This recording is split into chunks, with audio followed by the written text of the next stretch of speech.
Salut et bienvenue dans cette vidéo. Aujourd'hui, nous allons comprendre ce que c'est que l'université dans un guide complet pour débutants. Mais avant de commencer cette vidéo, je suis Parfait Nono et je suis le moniteur de la chaîne Bus Nono. Abonne-toi si ce n'est pas encore fait et partage la vidéo à tous tes proches. Voici donc ce que nous allons apprendre ensemble dans cette vidéo. Au premier point, nous allons définir ce que c'est que l'université. Au second point, nous allons voir les grandes missions de l'université. Au troisième point, nous allons comprendre le fonctionnement de l'université. Et au quatrième point, nous allons voir comment est structurée l'administration universitaire. Au cinquième point, nous allons voir comment les étudiants y vivent chaque jour. Et au dernier point, nous allons voir l'importance de l'université dans la société, plus précisément dans un pays. Mais avant de parcourir ensemble ceci, je voudrais te demander trois choses. La première des choses, c'est de rester jusqu'à la fin pour que ensemble nous puissions entrer en profondeur de tout ceci. Au second point, je voudrais que tu puisses t'abonner à la chaîne si ce n'est pas encore fait. Et au dernier point, aime, partage et donne ton avis dans les commentaires. Voilà. Nous commençons donc directement avec l'introduction de cette vidéo. Qu'est-ce que c'est l'université? Introduction. L'université, pour moi, c'est quelque chose qui regroupe la communauté, servant à partager des informations. Ces informations peuvent être des connaissances requises par la science ou bien par expérience. Nous allons donc définir ce que c'est que l'université. Une université est un établissement d'enseignement supérieur. C'est un établissement d'enseignement supérieur où l'on poursuit des études après le lycée. Voilà. Je pense que n'importe qui connaît ce que c'est que le lycée. Quand vous êtes né, étant tout petit, vous partez d'abord à la maternelle. Après la maternelle, vous partez à l'école primaire. Après avoir fini avec l'école primaire, vous partez au lycée. Et au lycée, donc, à la fin, vous auriez peut-être un baccalauréat qui va vous permettre de vous inscrire dans une école qu'on appelle université. C'est ça l'objet de cette vidéo. C'est un lieu où se croisent formation, recherche et diffusion du savoir. Contrairement à l'école primaire ou au secondaire, l'université est un espace beaucoup plus libre. Les étudiants, ce sont les élèves qui sont à l'université. Les étudiants choisissent leur filière, organisent leur temps et découvrent peu à peu le monde adulte et professionnel. En résumé, l'université est comme une grande ville de savoir où se rencontrent enseignants, chercheurs et étudiants pour apprendre, découvrir et innover. Voilà donc ce que c'est que l'université. C'est un endroit où se rencontre la formation, la recherche et la diffusion du savoir. On peut retenir ça comme ça. Que c'est un établissement d'enseignement supérieur où l'on poursuit ses études après le lycée. Ok. Nous passons donc au petit 2, les grandes missions de l'université. Une université ne se limite pas seulement à donner des cours. Elle a trois grandes missions. Donc, voici les trois grandes missions que l'université a. La première mission, former les étudiants. Elle propose des licences, des masters, des doctorats et parfois d'autres diplômes professionnels. Donc voilà les diplômes qu'on délivre à l'université. Produire des connaissances. L'université a aussi la mission de produire des connaissances. Grâce au laboratoire, aux chercheurs, l'université participe aux découvertes scientifiques. Donc ça voudrait donc dire que l'université ne se limite pas là-bas. Quand vous partez à l'université, vous allez apprendre. Une fois après avoir appris, vous allez donc rechercher des connaissances et publier les connaissances. Voilà. Et la troisième mission, c'est diffuser le savoir. Elle organise des conférences, des publications et des activités ouvertes au public. Donc voilà les trois grandes missions de l'université. Former les étudiants. Donc les gens qui viennent là-bas pour se former, l'université les reçoit. Produire des connaissances. Quand tu arrives et que tu as un tas de connaissances, on peut même t'amener à rechercher d'autres et de produire ces connaissances. Et après maintenant, quand vous produisez des connaissances, il faut les divulguer. Il faut les diffuser et on va parler donc de la vulgarisation. Ok. Ainsi, l'université joue un rôle central dans la transmission des savoirs et dans le progrès de la société. Voilà donc les missions de l'université dans un pays ou bien dans une société. Le fonctionnement de l'université. Comment l'université fonctionne? On connaît déjà que l'université a trois missions. Mais comment est-ce que l'université fonctionne pour combler ces missions-là? Pour comprendre comment fonctionne une université, on peut imaginer comme une grande organisation structurée. Les facultés et écoles. Ce sont des différentes branches. Par exemple, faculté de droit, faculté de médecine, faculté des sciences économiques, faculté des sciences agronomiques, tout ça. On peut aussi avoir des écoles comme l'école doctorale, comme l'école polytechnique, comme l'école... ça peut même aussi être des instituts par exemple. Tout ça forme les facultés de l'université. Donc on organise, on arrive à l'université, on sait que tout ça c'est l'université. Ça regroupe plusieurs facultés, plusieurs écoles. Tout ça c'est l'université. Voilà comment c'est organisé. Les facultés et les écoles. Après avoir donc organisé en groupe, on a les cours. Les étudiants assistent à des cours magistraux en amphithéâtre. Donc, ce sont des grandes salles où les étudiants viennent s'asseoir et l'enseignant vient donner cours. Des travaux dirigés. Une fois qu'après avoir fait cours, ils peuvent donc faire des travaux dirigés, c'est-à-dire on donne des exercices et on vient s'asseoir ensemble, on corrige. Et des travaux pratiques. Ça veut dire qu'on peut faire des expériences pour ceux qui font chimie. Vous pouvez vous asseoir, dire que oui, si je mélange ceci avec ceci, ça va donner quoi? Si je prends un cochon d'Inde, j'essaye de l'opérer pour ceux qui font médecine. Là, ce sont des travaux pratiques. Maintenant, on a les examens. Après avoir fait cours, il faut évaluer les examens. Et l'université est organisée en semestre. Chaque semestre se termine par des évaluations. Contrôle continu, partiel et soutenance.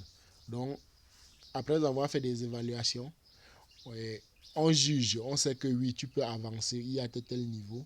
Et quand tu finis déjà un cycle, on va dire que oui, s'il faut soutenir, tu soutiens. S'il faut délivrer le diplôme, on délivre le diplôme. Ça va dépendre des cas. Les crédits. Les résultats sont comptabilisés sous forme de crédits, appelés ECTS en Europe, qui permettent de valider un diplôme. Donc, quand on prend par exemple une matière sur un cours, ou bien un cours, on va assimiler un nombre de crédits à ce cours-là. Dès que vous validez cette matière, ou bien que vous ayez 10 sur cette matière, on va dire que vous avez la totalité des crédits. Et en ce moment maintenant, vous allez avancer comme ça durant les niveaux et finir un cycle avec toutes les matières que comporte ce cycle et on va délivrer votre diplôme. Le fonctionnement universitaire repose sur une logique de progression. Semestre après semestre, l'étudiant acquiert des connaissances, des compétences et des diplômes. Donc, voilà comment fonctionne l'université. Au petit 4, donc, nous allons comprendre l'administration universitaire.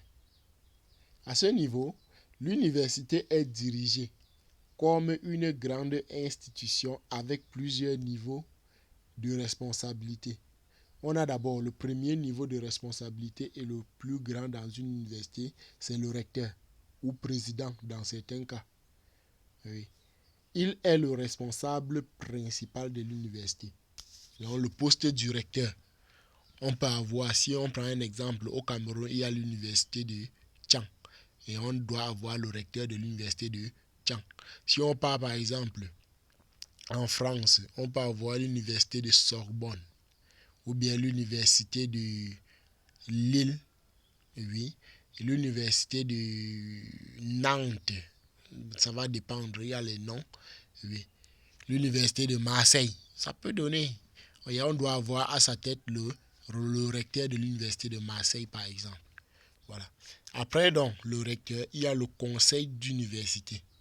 Un groupe de personnes, enseignants, étudiants, administratifs, qui prennent les grandes décisions. Donc, après, le recteur, il ne prend pas les décisions seul. Mais il y a le conseil de l'université qui prend les grandes décisions. Après le conseil des universités, on a les doyens. Les doyens, ils dirigent les facultés. On peut aussi avoir, si c'est une faculté, on va dire le doyen. Si c'est une école, on va dire le directeur. Par exemple, le directeur de l'école polytechnique, le directeur de l'institut, le directeur de cette école, oui. On peut aussi avoir plutôt des centres de formation. On dit le directeur du centre de formation. Ça marche aussi comme ça. Voilà. Après, dans le doyen, on a les services administratifs. Ils s'occupent des inscriptions, des bourses, des diplômes et de la gestion quotidienne.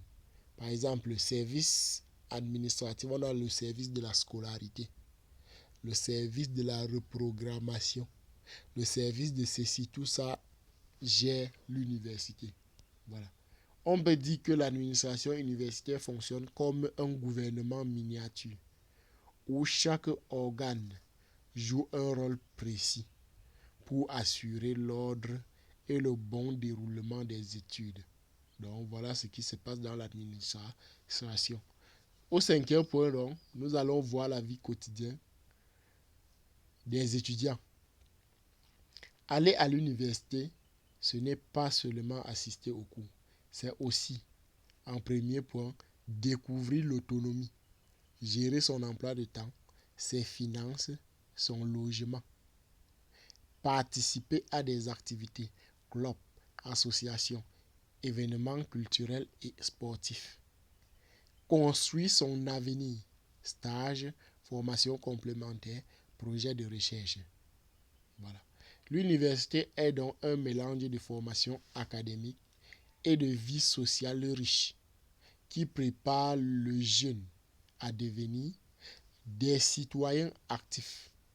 Donc voilà la vie quotidienne des étudiants. Dès que vous arrivez à l'université, vous cherchez d'abord l'autonomie, après vous participez à des activités et après vous construisez votre avenir. Passant à l'université, vous pouvez devenir n'importe quoi. À l'université, il y a tout à travers des associations. Si un domaine vous passionne, vous guettez bien à l'université, il y a toujours peut-être un groupe qui cadre un peu avec cela. Voilà. Nous allons donc passer au dernier point, l'importance de l'université dans la société. L'université occupe une place stratégique dans le développement d'un pays. Elle forme les futurs cadres, enseignants, ingénieurs, médecins, avocats, chercheurs, etc. dont l'université forme dans tous les domaines. Que vous soyez dans quelle école, c'est toujours l'université. Parce que dans la majorité des pays, l'éducation supérieure est organisée par des universités. Et dès qu'on crée une école, l'école là est toujours sous tutelle de l'université. Donc c'est toujours l'université qui produit l'école, qui produit les employés, quoi. Voilà. Elle contribue à la recherche scientifique, ce qui favorise l'innovation. Elle sert de pont entre la jeunesse et le monde du travail. Donc, l'université est un pont. Quand tu es jeune, ça veut dire que tu es peut-être à l'école primaire, à la maternelle, au lycée, et dès que tu obtiens tes diplômes, tu passes par le pont qui est l'université. Tu cherches l'autonomie, tu cherches à gérer tes activités et tu cherches ton avenir. Donc, c'est un pont. Sans l'université, une société perdrait une grande partie de sa capacité à évoluer, à investir et à résoudre ses propres problèmes. Donc, voilà le rôle de l'université. Nous allons donc conclure cette présentation en écoutant ceci.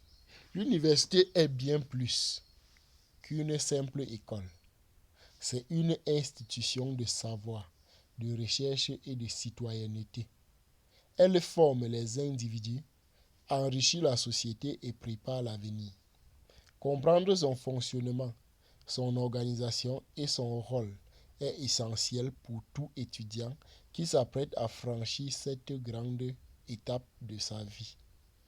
C'était donc tout pour cette vidéo.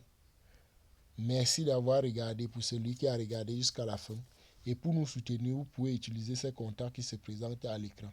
Si vous êtes à l'étranger, vous pouvez utiliser notre contact PayPal. Mais si vous êtes